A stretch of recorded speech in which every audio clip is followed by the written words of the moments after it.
वेद प्रेमियों, सुधी श्रोताओं, संप्रति हम सब ऋग्वेद के 38वें सूक्त के 9वें मंत्र की व्याख्या में प्रवेश करने जा रहे हैं। यह मंत्र गायत्री नामक छंद में निबद्ध है। इसके दृष्टा ऋषि हैं कर्णघौर, देवता हैं मरुद्गण।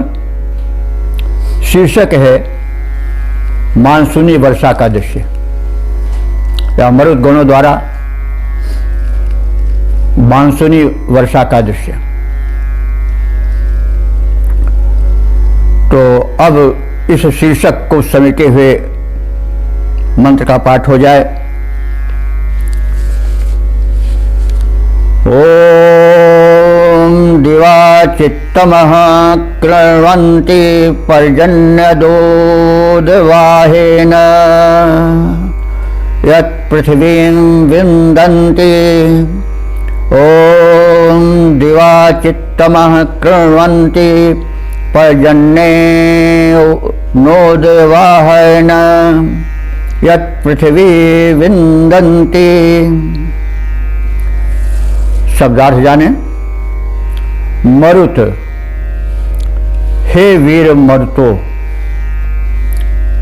यत् पृथ्वीं विन्दन्ति, जब भूमि को आर्द्र कर डालते हो। यत जब पृथ्वी भूमि को विन्दन्ति माने आर्द्र बना देते हो, तरबतर कर देते हो वृष्टि के द्वारा। उद्वाहेन पर्जन्येन, कैसे?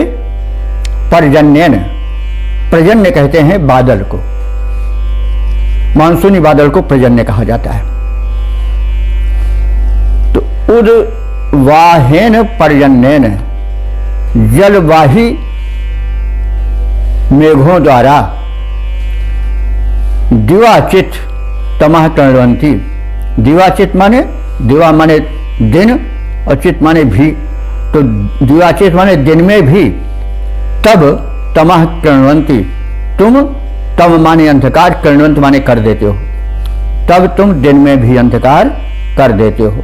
यानी जब मरुत जो है वो बरसाती बादलों को ला करके आकाश में भर देते हैं, तो उस समय यह दृश्य होता है कि पृथ्वी वृष्टि से आर्द्र हो जाती है, तरबतर हो जाती है, और जलवाही मेघ जो है वो आकाश में छा जाते हैं और वे दिन में भी अंधकार फैला देते हैं, घटाटोप छा जाता है। तो इसका सामान्य अर्थ एक बार फिर देख लें। एक प्रवाह में वीर मरुद जब जलवाही मेघों द्वारा सूरज को ढक लेते हैं, दिन में भी अंधकार फैल जाता है। धरती को वर्षा द्वारा मरुदगण तरबतर कर देते हैं, आर्द्र बना देते हैं। तो इसका छंदोबद्ध रूप देख लें। वीर मरुत जलवाहक मेघों को चालित करते, वीर मरुत जलवाहक मेघों को चालित करते, रवि को ढक कर अंधकार भूमंडल में भरते। मरुत प्रचारित मेघ व्योम में जब हैं छा जाते, तम प्रसार में दिन बोधक लक्षण न दृष्टि में आते। मरुत आर्द्र कर भूतल को शुष्कता सकल हरते, वीर मरुत जलवाहक मेघों को चालित करते, रवि को ढक कर अंधकार भूमंडल में भरते। तो यह प्राकृतिक दृश्य का बड़ा ही सौम्य वर्णन है, बड़ा ही सजीव वर्णन है। इसको जरा एक छंद में देख लें, घनाझरी। तो मरुत महान बलवान, जाने कहाँ से हैं, ढोके लाते बादलों को व्योम में बिछाते हैं। मरुत महान बलवान, जाने कहाँ से हैं, ढोके लाते बादलों को व्योम में बिछाते हैं। और छाता अंधकार घने मेघ का प्रसार होता। छाता अंधकार घने मेघ का प्रसार होता, दिन में ही रात जैसा दृश्य दिखलाते हैं। बरसाती बादलों से पानी बरसाते जाते, सूखी धरती को तर बतर बनाते हैं। और जलवाही बादलों से जल को गिराते जाते, प्यासी पड़ी धरती की प्यास को बुझाते हैं। प्यासी पड़ी धरती के प्यास को बुझाते हैं। बड़ा काव्य में वर्षा का वर्णन है। तो इस प्रकार से हमने इस मंत्र को प्रस्तुत किया।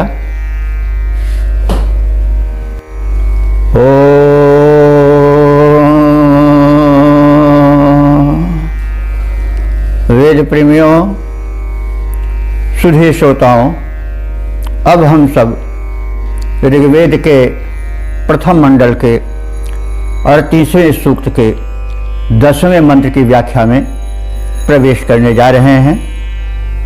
यह मंत्र गायत्री नामक प्रसिद्ध छंद में निबद्ध है।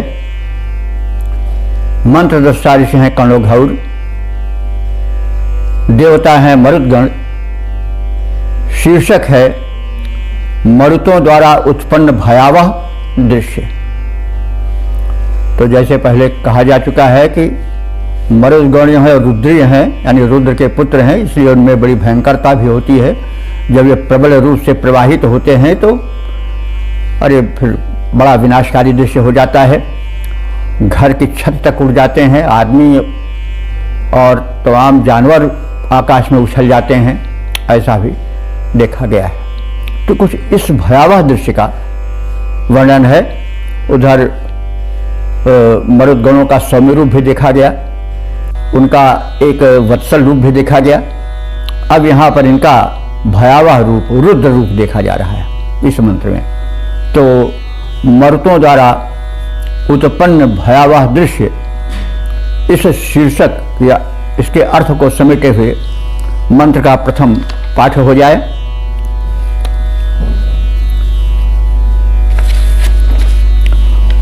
ओम अध स्वनान् मरुतां विश्वमा सद्म पार्थिवम् अरेजन्त प्रमानुषाः। अन्वय परक शब्दार्थ जाने। मरुताम स्वनात्, मरुताम मरुत शब्द का षष्ठी बहुवचन है। मरुताम मरुतों के, स्वनात् माने भयंकर गर्जन से, स्वन शब्द को या गर्जन को कहा जाता है। तो स्वनात् गर्जन से, मरुताम स्वनात् मरुतों के घनघोर गर्जन से, अधः, अधः यानी निम्न भागों में, अर्थात पृथ्वी के तह पर, सतह पर फैले हुए जीवों में संत्रास होता है। अवस्थित, तो एक संताप, एक परिताप या एक भयावह स्थिति अवस्थित होती है, उपस्थित होती है। कब? जब मरुत घनघोर गर्जन करते हैं तब। पार्थिवम, पृथ्वी में पाए जाने वाला, पृथ्वी से पार्थिव बनता है, जो पृथ्वी पर पाया जाता है वो सब पार्थिव है। तो पार्थिव, पार्थिवतमम यानी पृथ्वी पर पाए जाने वाले सभी पदार्थ और प्राणी। विश्वम सद्म, सद्म विश्वम माने होता है संपूर्ण, और सद्म माने होता है निवास स्थल। सद्म आवास स्थल या भवन, घर आदि को कहा जाता है। तो मनुष्य के आवास स्थल तो उसके घर हैं, पशु पक्षियों के घोंसले हैं और तमाम स्थान हैं। तो कहने का मतलब विश्वम सद्म, पृथ्वी के समस्त प्राणियों के जो सद्म हैं, निवास स्थल हैं, भवन हैं, घोंसले आदि हैं, वे सब अरेजत। आ माने पूर्ण रूप से। जब बड़ा आ होता है तो वो संपूर्णता का द्योतक होता है, छोटा आ होता है तो निषेध का द्योतक होता है। तो यहाँ पर आ है यानी संपूर्ण संसार या पृथ्वी का प्रसार अरेजत माने प्रकंपित हो जाता है, विचलित हो जाता है। मानुषाः प्र अरेजंत, मानुषाः माने मनुष्य, प्र अरेजंत विशेष रूप से कांप उठते हैं।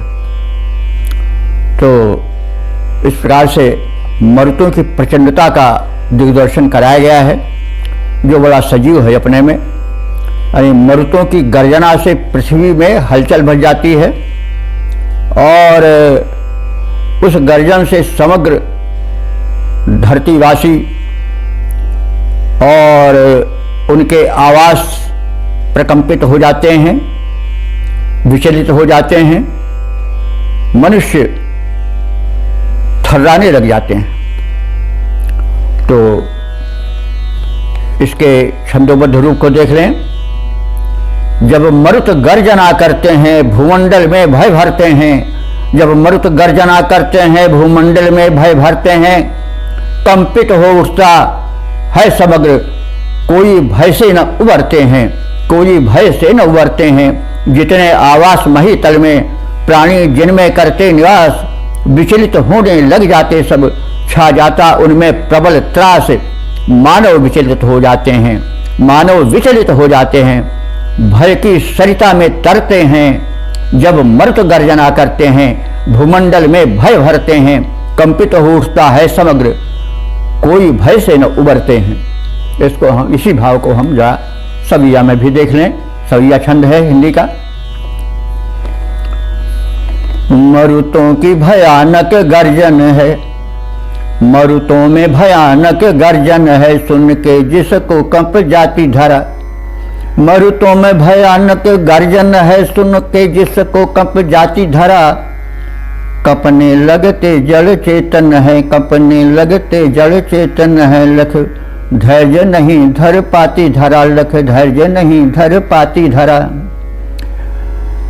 जब खेरे बसेरे सभी जन के, जब खेरे बसेरे सभी जन के, हिलने लगते घबराती धरा। घर छोड़ सभी लगते भगने, भय खाती हुई बिल खाती धरा। घर छोड़ सभी लगते भगने, भय खाती हुई बिल खाती धरा। मरुतों की भयानक गर्जन है, सुन के जिसको कंप जाती धरा। कंपने लगते जड़ चेतन है, लख धैर्य नहीं धर पाती धरा। जब खेरे बखेरे सभी जन के, हिलने लगते घबराती धरा। घर छोड़ सभी लगते भगने, भय खाती हुई बिल खाती धरा, भय खाती हुई बिल खाती धरा। ओम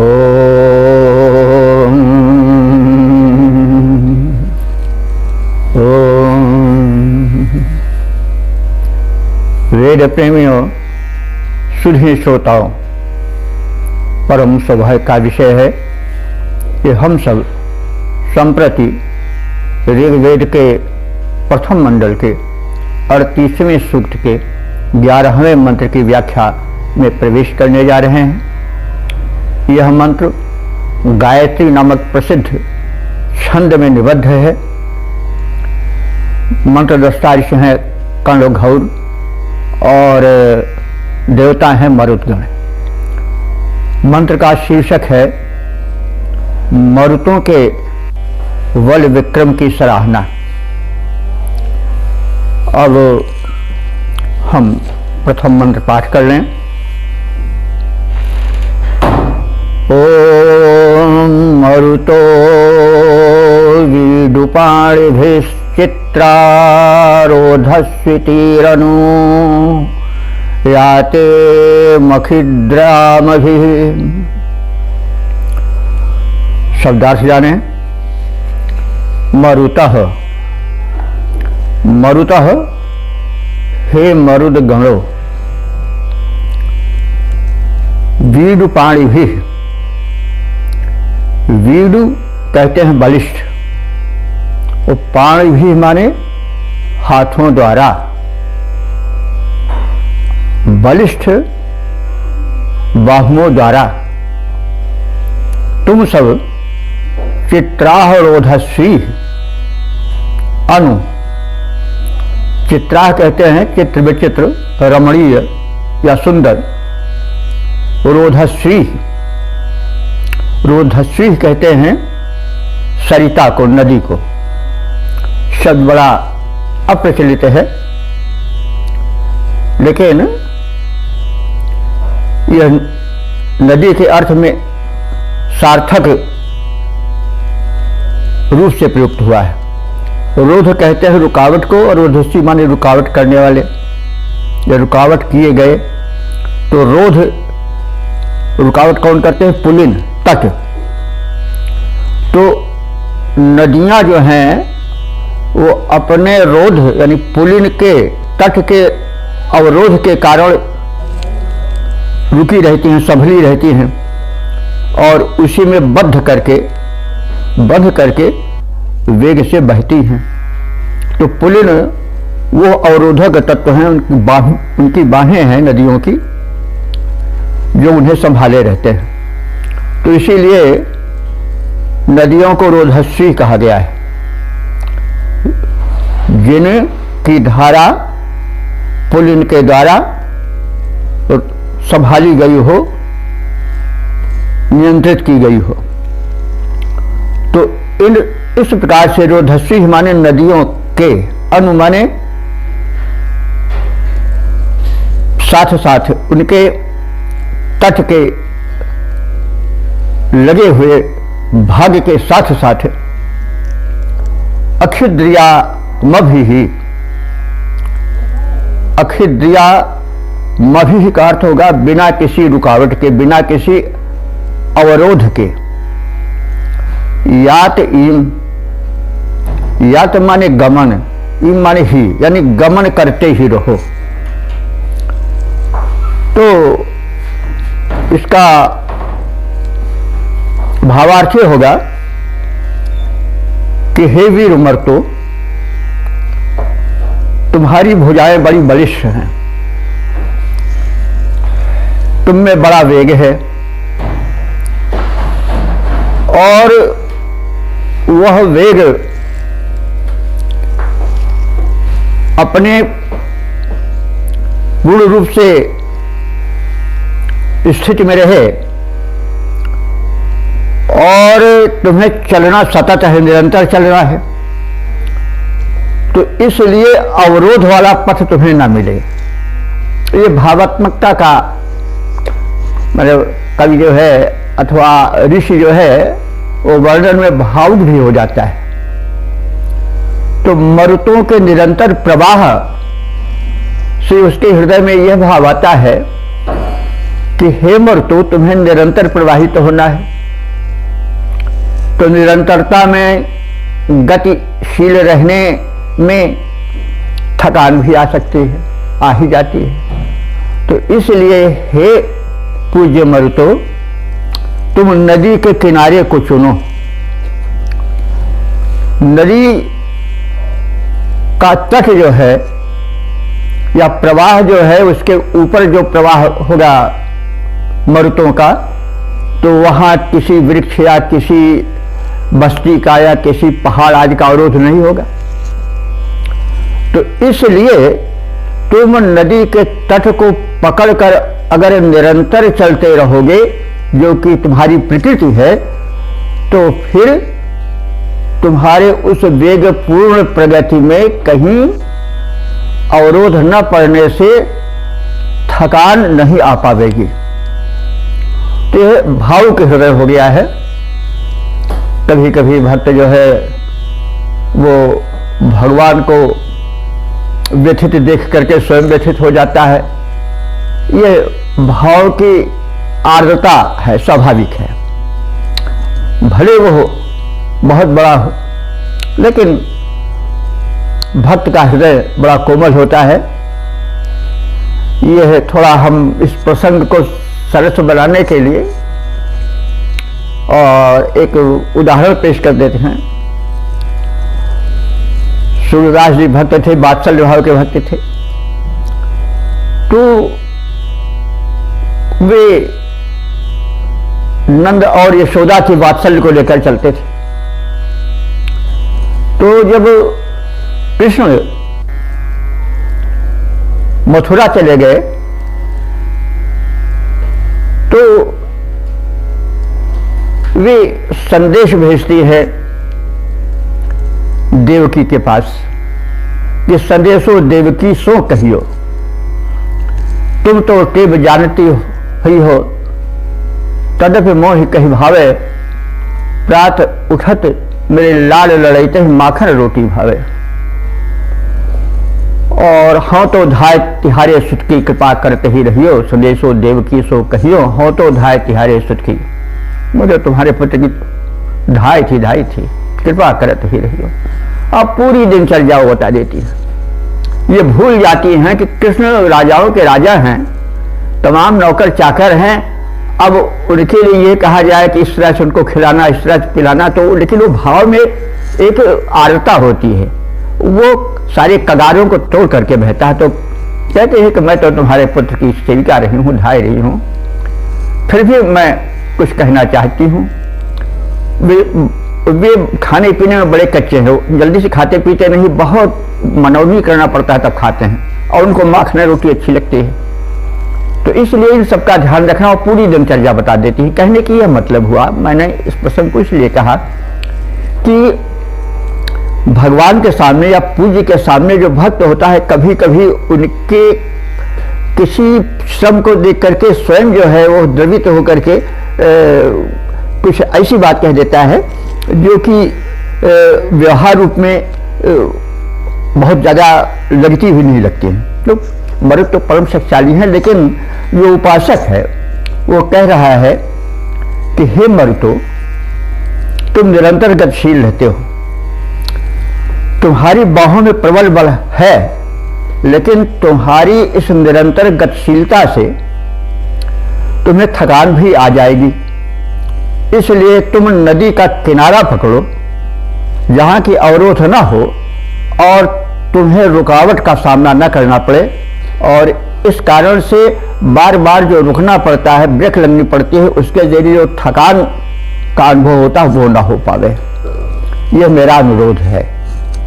तो इस प्रकार से इसका भावार्थ इस प्रकार से लिया जा सकता है कि हे वीर मरुतो, तुम्हारी बाहें बलिष्ठ हैं, तुम बिना थकान के सुशोभन सरिताओं के तट के पथ से अबाध गति से गमन करते रहो।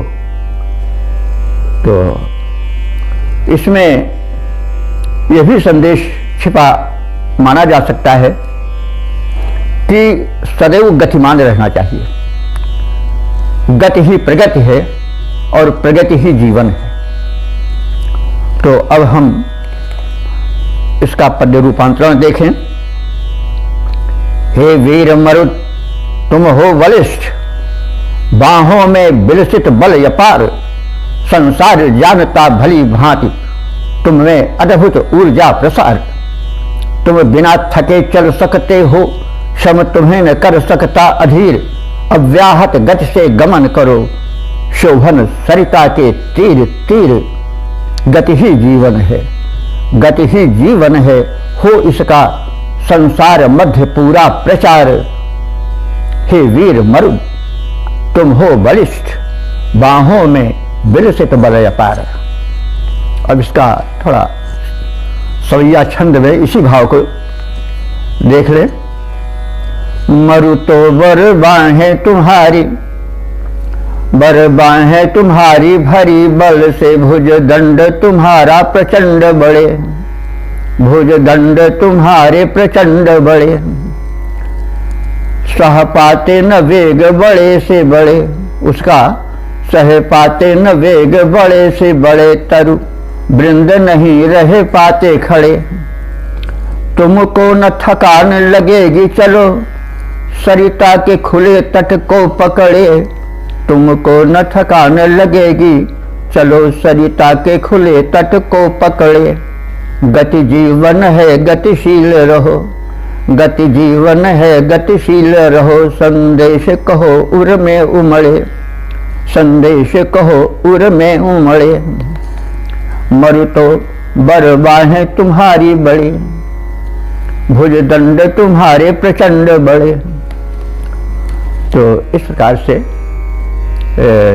इस संदेश के साथ कि व्यक्ति को सदैव गतिशील रहना चाहिए और गति ही प्रगति है, मंत्र के इस संदेश के साथ उसे हम ग्रहण करके जीवन में उतारें, यही प्रार्थना है।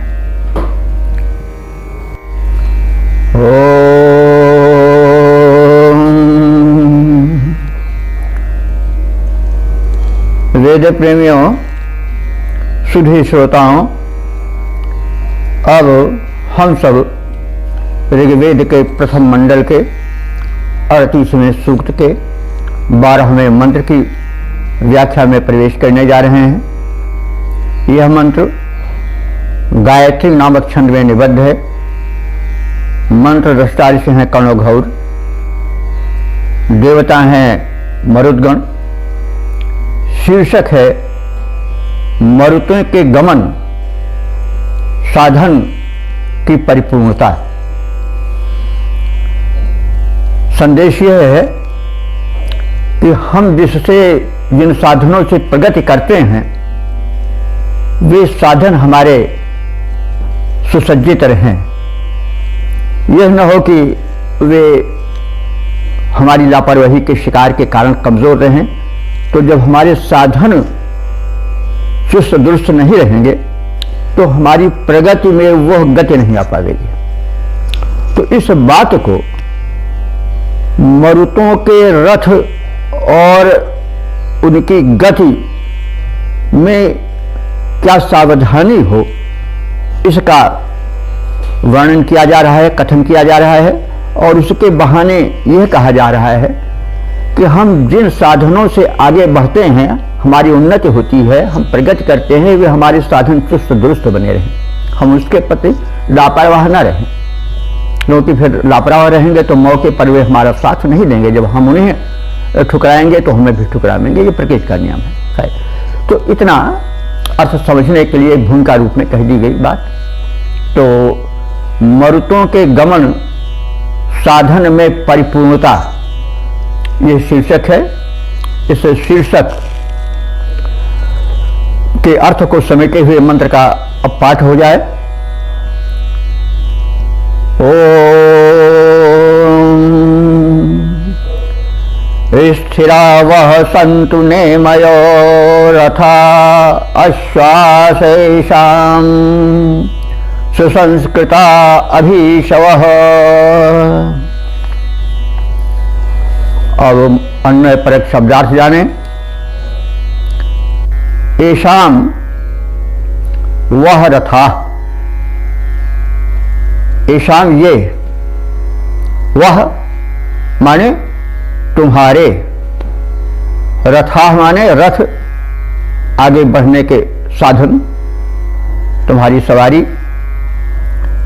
नेमयः, और तुम्हारे उस रथ के रथ चक्र, और नेम कहते हैं धुरी को भी। तो तुम्हारे रथ चक्र की धुरी। अश्वासः, और उस रथ में जुड़े, अश्वासः माने घोड़े, अश्व का बहुवचन है अश्वासः, घोड़े। अभीशवः, अभीशवः कहते हैं लगाम को, जिससे रथ के घोड़े नियंत्रित होते हैं। स्थिरा माने स्थिर हों, टिकाऊ हों, मजबूत हों, दृढ़ हों। और सुसंस्कृता, विधिवत संस्कृत हों माने परिष्कृत हों, सजी, सुधारी, समरी, इस प्रकार से रहें। तो सुसंस्कृता, भली विधि से वो परिष्कृत रहें, सजाई रहें, संभाली गई रहें, वेल मेंटेन्ड हों, यह कहने का मतलब है। तो भावार्थ इसका है कि हे वीर मरुदगण, तुम्हारे रथ चक्र और वलय, उनका घूमना, परिक्रमण, परिभ्रमण, धुरी, घोड़े, लगाम आदि सभी अवयव, रथ के अंग प्रत्यंग, भाग आदि सुदृढ़ हों और सुशोभन हों और परिष्कृत हों, सजे संवारे गए हों। तो इससे यह हुआ कि हम जिन वस्तुओं का उपयोग करते हैं जो हमें आगे बढ़ाती हैं उसको हम संभाल कर रखें। दूसरा चाहें तो इसका अर्थ ये भी लग सकते हैं कि ये शरीर एक रथ है जिसमें जीवात्मा निवास करता है, उसी के सहारे आगे बढ़ता है। तो हम इस अपने रथ को अच्छी तरह से संभाले रहें, इसको स्वस्थ रखें, कहीं इसके पुर्जे ढीले न पड़ें, साथ ही साथ से सुसज्जित भी रखें, मतलब ये संदेश वेल मेंटेन रखें और सजाए संवारे भी रहें, ऐसा भी अर्थ से लिया जा सकता है। तो शरीरम रथमेव कहा भी गया है, आत्मना रथम विद्ध शरीरम रथमेव च। आप अपने को रथी माने, रथ के सवार माने, और शरीर को रथ माने, बुद्धि प्रग्रह में ऊंचा, बुद्धि को लगाम माने। इस प्रकार से भी कई स्थान पर गीता आदि और ग्रंथों में भी ऐसी बातें कही गई हैं। तो अब हम इसका भावार्थ देख लें। हे वीर बरुदगण, तुम्हारे रथ चक्र वलय धुरी घोड़े लगाम आज सुदृढ़ हों, सुशोभन और परिष्कृत हों। इसका अब हम छंदोबद्ध रूप देख लें। हे वीर मरुदगण तुम योद्धा, पूरे सब साज तुम्हारे हों। हे वीर मरुदगण तुम योद्धा, पूरे सब साज तुम्हारे हों। रह जाए कभी कुछ कमी नहीं, रथ सज्जित हो जो धारे हो। रथ चक्र बलय सज्जित विधिवत, रथ चक्र बलय सज्जित विधिवत, प्रतिक्षण दृढ़ता से युक्त रहें। हो कहीं न कुछ शैथिल्य कभी, सर्वदा विकृत से मुक्त रहें। हो घोड़े द्रुतगामी सशक्त, हो घोड़े द्रुतगामी सशक्त, क्यों सुदृढ़ सुशोभन हो लगाम, क्यों सुदृढ़ सुशोभन हो लगाम। रथ रहे सुसज्जित भली भांति, पूरित हो विधिवत ताम झाम, पूरित हो विधिवत ताम झाम। परिपूर्ण परिष्कृत सज्जा हो, जो निज में दृढ़ता धारे हों। रथ चक्र वलय सज्जित विधिवत, हे वीर मरुदगण तुम योद्धा, पूरे सब साज तुम्हारे हों। रह जाए कभी कुछ कमी नहीं, रथ सज्जित हो जो धारे हो। इसका हम सवैया छंद में थोड़ा देख लें रूप। बल वेग तथा गति क्षीण न हो, बल वेग तथा गति क्षीण न हो, इसका रहे ध्यान सदा ही बना। जिन साधनों से बने पुष्ट सदा, उनका रहे ध्यान सदा ही बना। रथ चक्र धुरी और घोड़े सभी पर ध्यान समान रहे अपना। सब चुस्त दुरुस्त प्रयोग रहे, हे प्रभु है यही हमको कहना। संदेश है कि हमारे प्रगति के साधन सदैव सुसज्जित हों, वेल मेंटेन्ड हों, संभाले रहें, चुस्त दुरुस्त हों।